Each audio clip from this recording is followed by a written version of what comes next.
Hey guys, welcome back, and if you're new, welcome to the channel. Today we'll be talking about Tom Bombadil's pretty river lady, Goldberry. But first, a long-distance dedication from one longtime viewer to another. This video is in honor of Papa Burns on the occasion of a long-expected 70th birthday. May you go on to pass the old took, and may the hairs on your toes never fall out.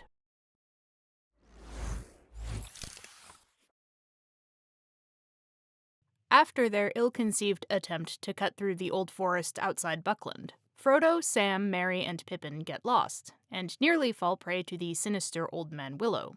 Through sheer luck, they run into a bizarre fellow who calls himself Tom Bombadil, and keeps on calling himself Tom Bombadil ad nauseum.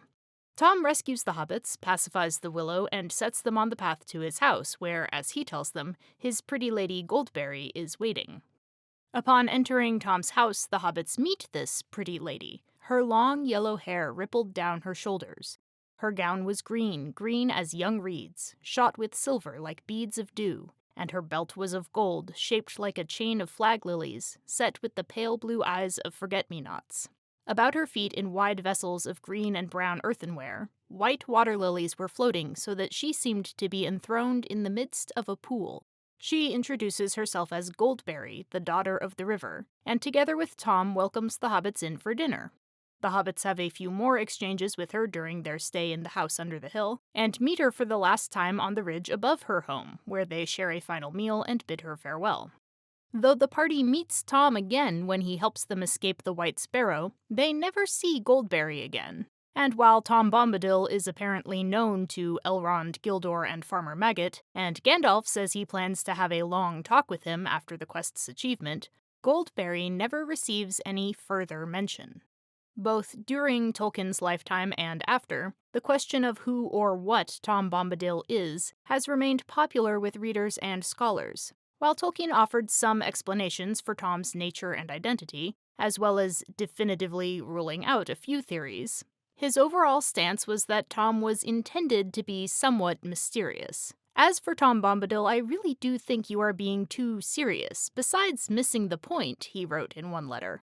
I kept him in, and as he was, because he represents certain things otherwise left out. I don't think Tom needs philosophizing about, and is not improved by it. This doesn't seem to have stopped people from trying. In an article on Bombadil's healing role, Jane Beale lists some of the proposed answers to the question of who or what Tom might be, including the creator of Arda, Eru Ilúvatar, and by extension a parallel to the Judeo-Christian god, one of the Ainur, the offspring of Eru Ilúvatar's thought, a Vala, a specific one, Aule, a Maya, like Gandalf or Sauron, and by extension parallel to an angel, an elf or a dwarf, a man or a hobbit, the first man, and by extension a parallel to the Adam of the Genesis account, a man with a dual nature and a protective role like Beorn, a nature spirit or spirit of the earth, a pagan god such as the Norse divinity Wayland the Smith, or the Greco-Roman faun Pan, or a Finnish deity such as Vainamoinen from the Kalevala, and the personification of an abstract concept such as time or music, or an embodiment of the music of the Ainur. Beale tactfully concludes that review of all that Tolkien said, and others have said about Tom, suggests that, as a character, he can and should be interpreted at more than one level of meaning. Goldberry is, if anything, even more of an enigma than Tom is, yet there seems to be far less curiosity about her than there is about her blue-coated, yellow-booted partner. A search for her name in the Journal of Tolkien Research returns 13 results, while Tom ranks 54. I've always found this surprising because Goldberry is clearly a figure of some power herself, who makes as much of an impression on the hobbits as Tom does. She is strongly associated with several thematically significant symbols, including sunlight, water, weather, and the natural world. The hobbits' experiences staying in Tom's house, while not necessarily critical to the plot, are vital to their development as characters and to the evolving tone and theme of the overall story. Goldberry and Tom are both central figures in this episode. It's Goldberry's remembered words that soothe the nightmares of Merry and Pippin. Goldberry's songs guide them through the last leg of the Old Forest, and while listening to them at their second dinner, they saw in their minds pools and waters wider than any they had known, and looking into them they saw the sky below them and the stars like jewels in the depths. It is in this house that Frodo has his prophetic dream, foreshadowing his eventual voyage to Valinor. This dream begins with him hearing a sweet singing running in his mind, a song that seemed to come like a pale light behind a gray rain curtain. The kind of song we know Goldberry is fond of singing. In a novel with relatively few female characters, Goldberry stands out both for her similarities with other women and her differences to them, with Anne Macaulay Basso noting that she provides a bridge between the noble woman of elevated stature, Galadriel, Arwen, Éowyn, and the rustic, down-to-earth women typified by female hobbits.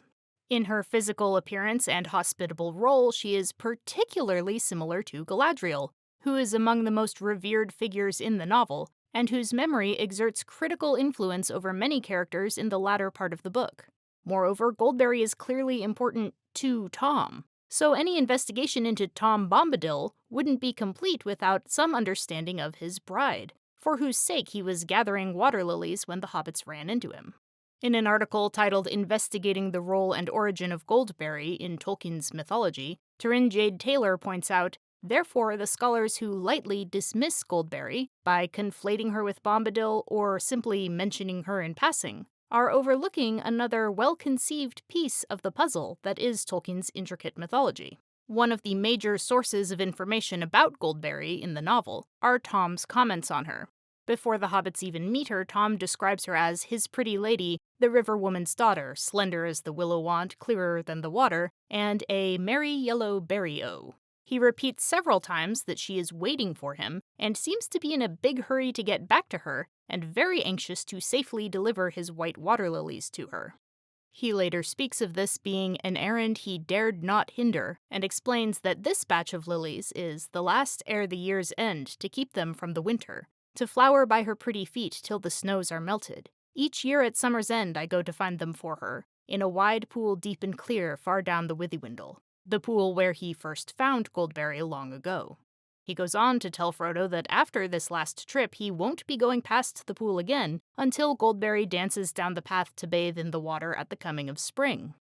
In letters and commentaries published after The Lord of the Rings, Tolkien was even less forthcoming about Goldberry than he was about Tom, but in a terse and exasperated response to an animated adaptation that never saw the light of day, he did offer the observation that we are not in fairyland, but in real riverlands in autumn. Goldberry represents the actual seasonal changes in such lands.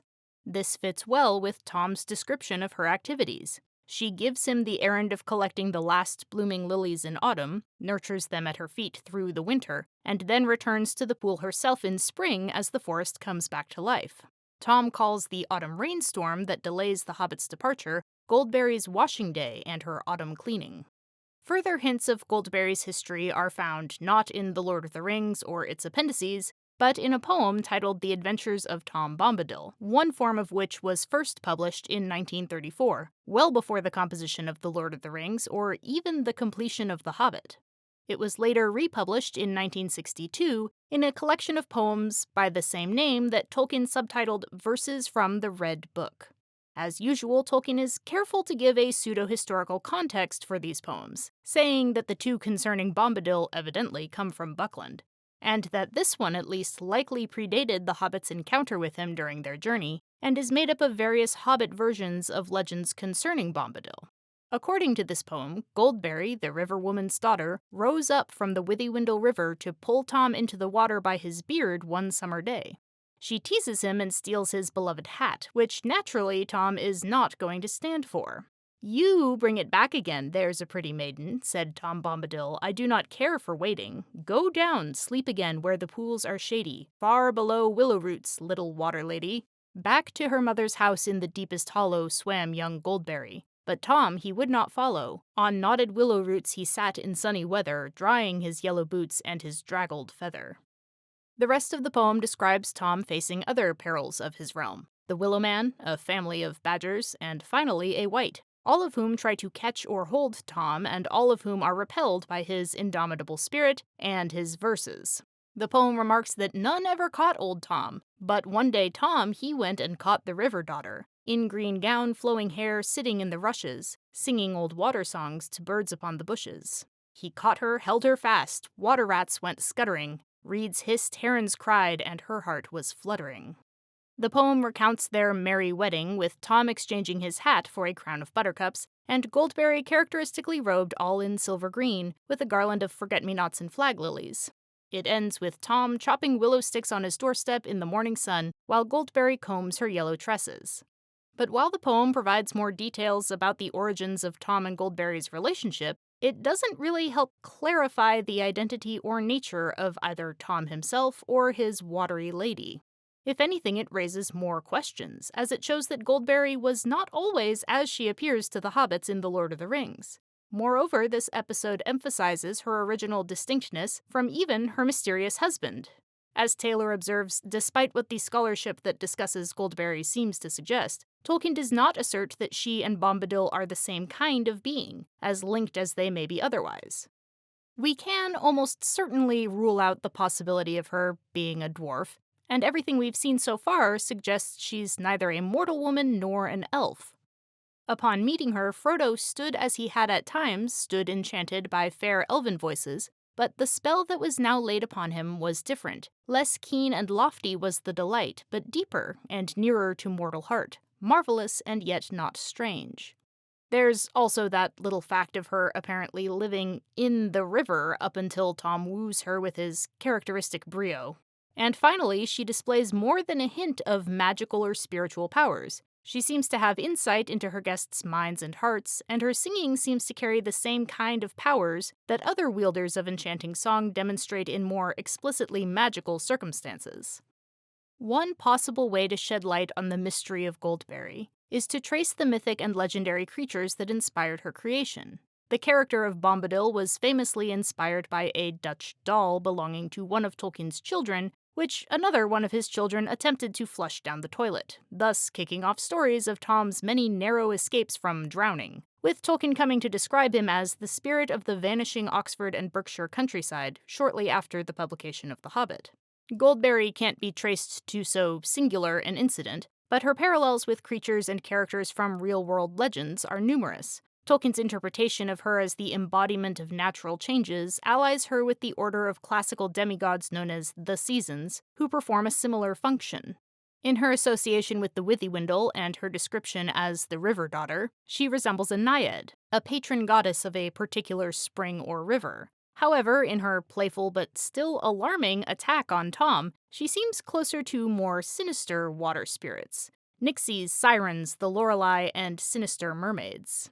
Citing Verlin Flieger, Derek Simon indicates that Goldberry is an example of an even more archetypical figure that Tolkien employed quite often, both in his Middle-earth writings and in other works: a beautiful, powerful, and sometimes dangerous sorceress or fey woman, often dwelling at the center of an enchanted wood. Simon also argues that while such explorations are useful, getting caught up on questions like whether Goldberry is best classified as a nixie or a naiad misses the point. By embodying complementary and contradictory characteristics of many so-called types, Goldberry, in characteristically Tolkienian fashion, transcends the figures that inspired her and becomes truly individual. However, Simon also proposes that throwing up our hands and declaring Goldberry an unsolvable problem or total anomaly does a disservice to both Tolkien and our own appreciation of her role. He instead finds textual support for Goldberry being not just the intrusion of a random nature spirit or some vague being akin to the Ainur, but specifically a Maya of Ulmo. And I have to say his argument is one of the more solid ones I've seen.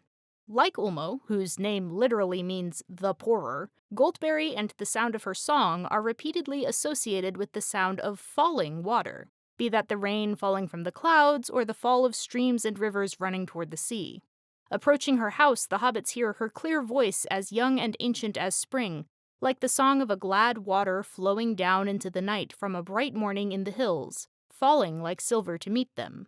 Her rain song came falling gently as if it was flowing down the rain out of the sky, as sweet as showers on dry hills, that told the tale of a river from the spring in the highlands to the sea far below. The Silmarillion describes the rare glimpses of Ulmo's physical form as terrible as a mounting wave that strides to the land with dark helm foam-crested and raiment of mail shimmering from silver down into shadows of green. In the extended fragment of Tuur and his coming to Gondolin, this description is expanded on. A tall crown he wore like silver, from which his long hair fell down as foam glimmering in the dusk. And as he cast back the grey mantle that hung about him like a mist, behold, he was clad in a gleaming coat, close-fitted as the mail of a mighty fish, and in a kirtle of deep green that flashed and flickered with sea fire as he strode slowly toward the land. Though her appearance is less awesome, Goldberry is fond of similar garb, with clad all in silver green being one of the common phrases that both Tom and Frodo use in describing her. The gown that she's first seen in is green as young rushes shot through with silver, and the next evening the hobbits saw that she was clothed all in silver with a white girdle, and her shoes were like fish's mail.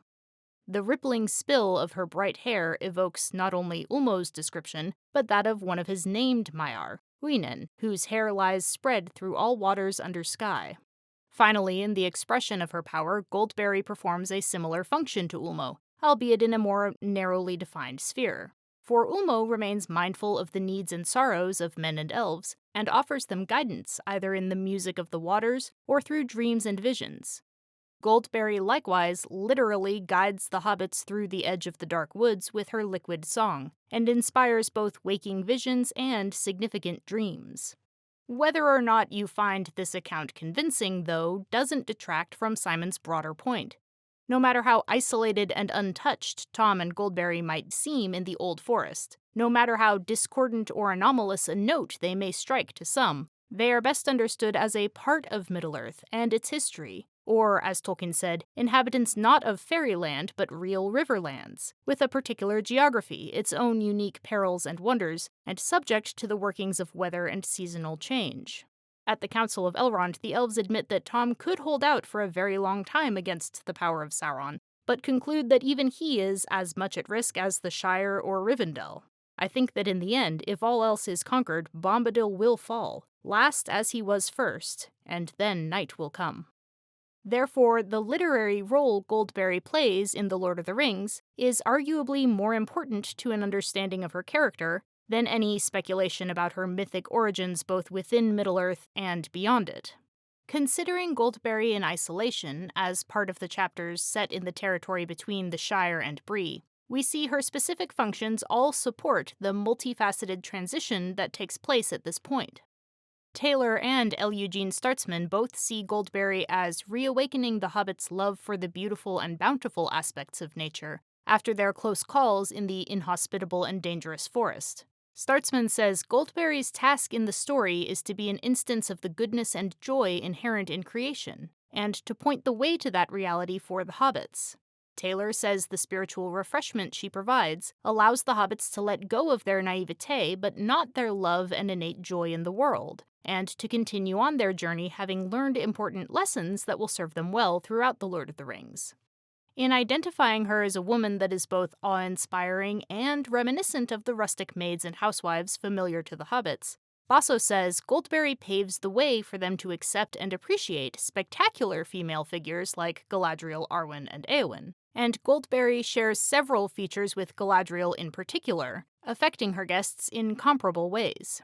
Both Galadriel and Goldberry are beautiful women remarkable for their long yellow or golden hair, with an affinity for silvery clothing. They are frequently described with similar imagery.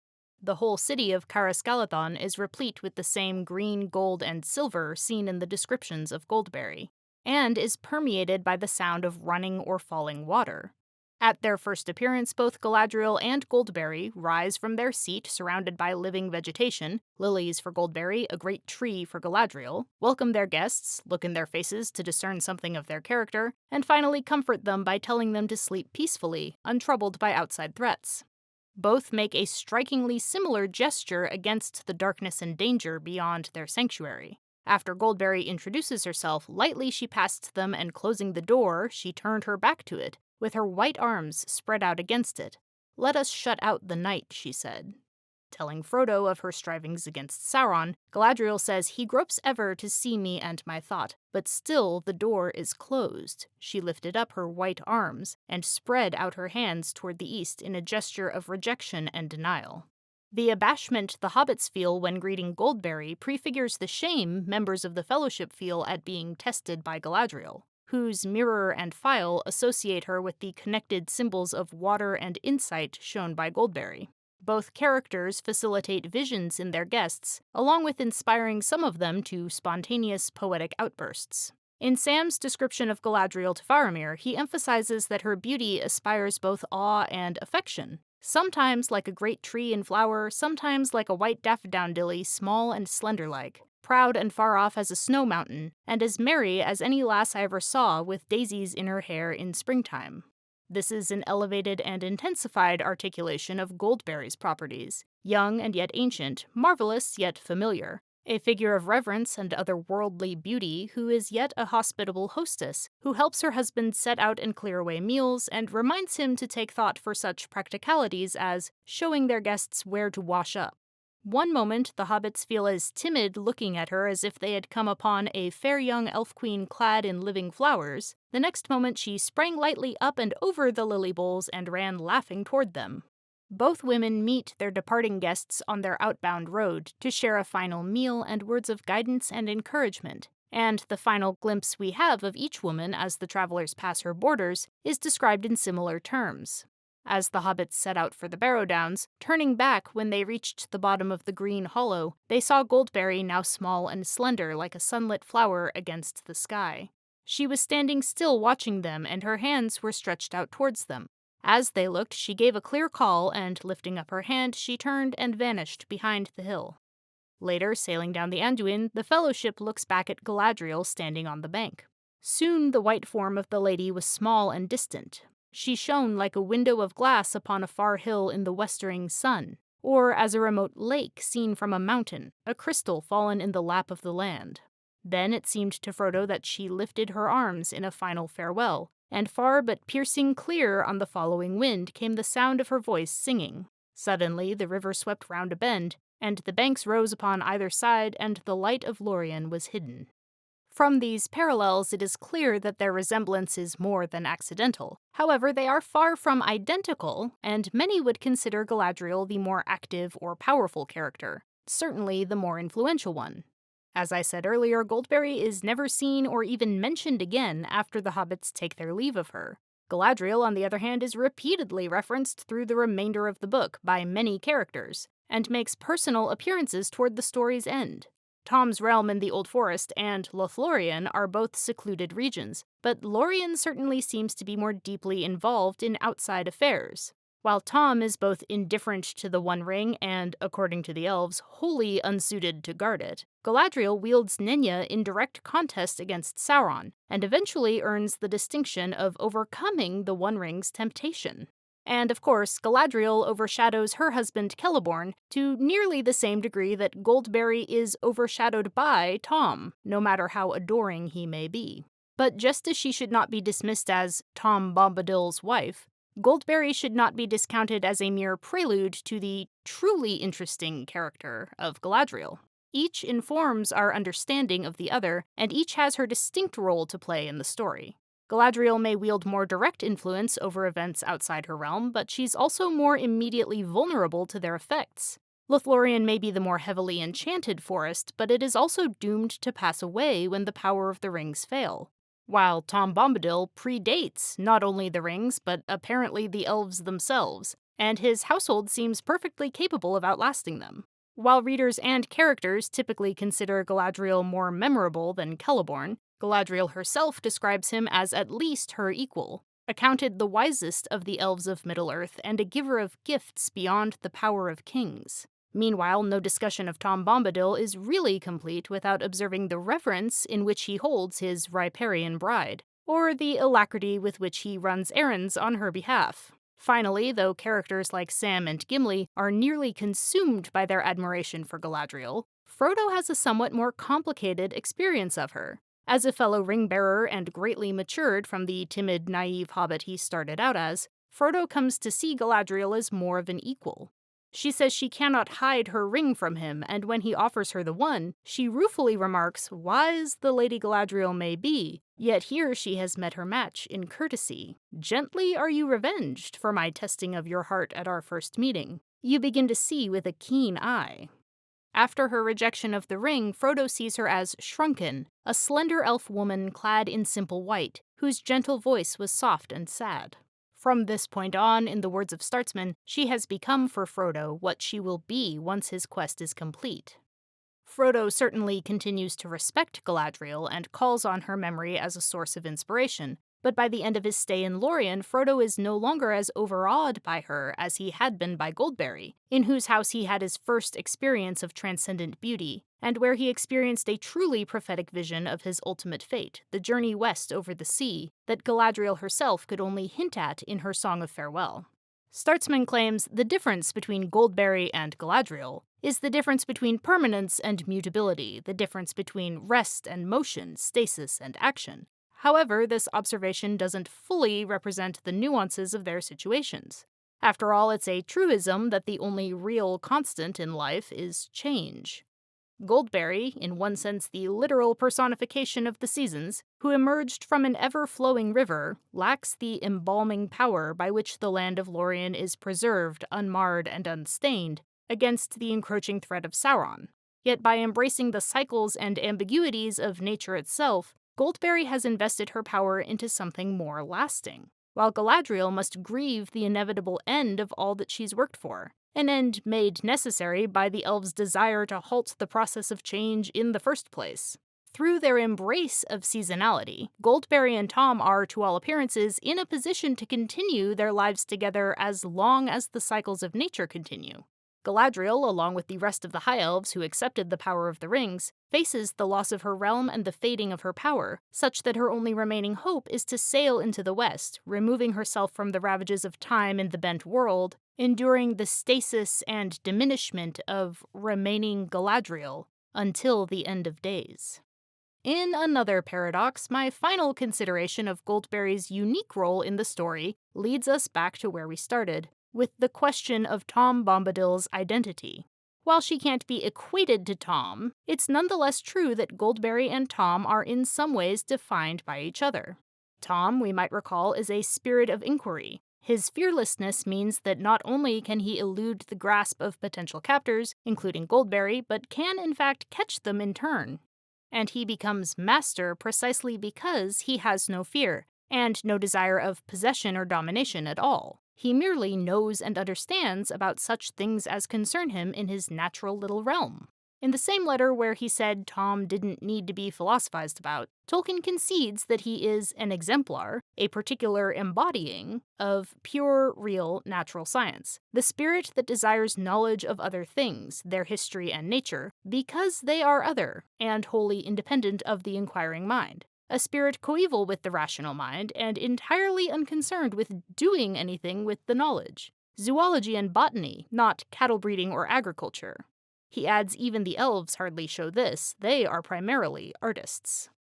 Thus, despite Tom's incessant humming and bombadilloing, the novel shows his true medium to be in the form of speech. On the morning of what Tom declares a good day for long tales, for questions and for answers, Tom entrances the hobbits through a kind of ecstatic monologue that takes the form of a more or less linear story or history. His speech gives them understanding of bees and flowers, the ways of trees, and the strange creatures of the forest, about the evil things and good things, things friendly and things unfriendly, cruel things and kind things, and secrets hidden under brambles. He answers their questions and also asks his own. Goldberry, on the other hand, has the most profound effect on her guests when she's singing, and her songs reveal still reflective visions that turn the hobbits' attention inward. If Tom is a particular embodiment of a naturalist's spirit of disinterested curiosity, it makes perfect sense that he should himself present an enigma to the rationality of others, provoking their own curiosity.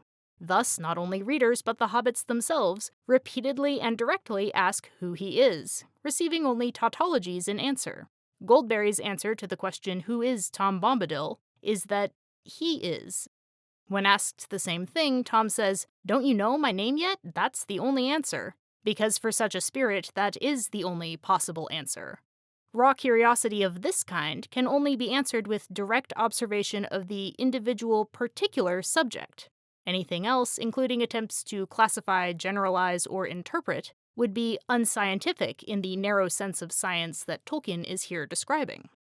By contrast, Goldberry almost demands the use of descriptive and poetic epithets, because the power of nature she represents is the emotional and aesthetic responses it draws out of its admirers. Such reactions can be overwhelming and even risky to the unwary. If Tom were less cheerfully imperturbable, after all, Goldberry could have literally drowned him. But while observing Tom Bombadil only leads the onlooker to more questions, simply being in Goldberry's company elucidates and fulfills the visionary song and poetry she inspires. Thus, when Frodo sees her for the first time, he says, "Now the joy that was hidden in the songs we heard is made plain to me," before articulating his own poetic description. "O slender as a willow wand, O clearer than clear water, O reed by the living pool, fair river daughter, O springtime and summertime and spring again after, O wind on the waterfall and the leaves' laughter." At dinner, the hobbits are served a drink that seemed to be clear, cold water, yet it went to their hearts like wine and set free their voices. The guests became suddenly aware that they were singing merrily, as if it was easier and more natural than talking. While symbols, images, and titles can suggest aspects of Goldberry's character, her holistic impact is irrational and experiential, so intense in its immediacy that it becomes atemporal.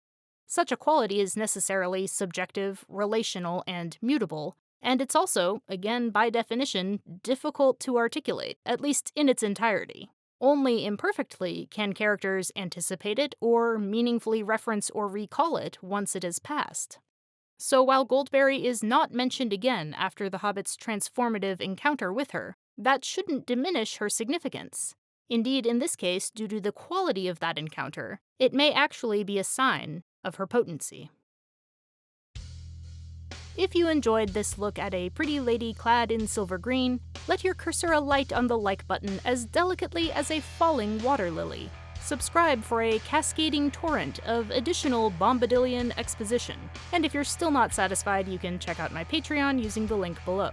Happy birthday again to Papa Burns, and thank you to everyone for listening, particularly my patrons including Catherine Berry, Dr. Newton Wen, Sophie's Boy, John H. Austin Jr., James A. McCormick, Gandalf the Grey, Marcel Ribeiro, Nick Rialo, Kevin Gilstat, Jeremy Buckingham, Dorwin Gray, Brendan Mooney, E. Rose B., Allison Kreutzberg, Frankie 12 String, Joel Bion, and Jared Carver.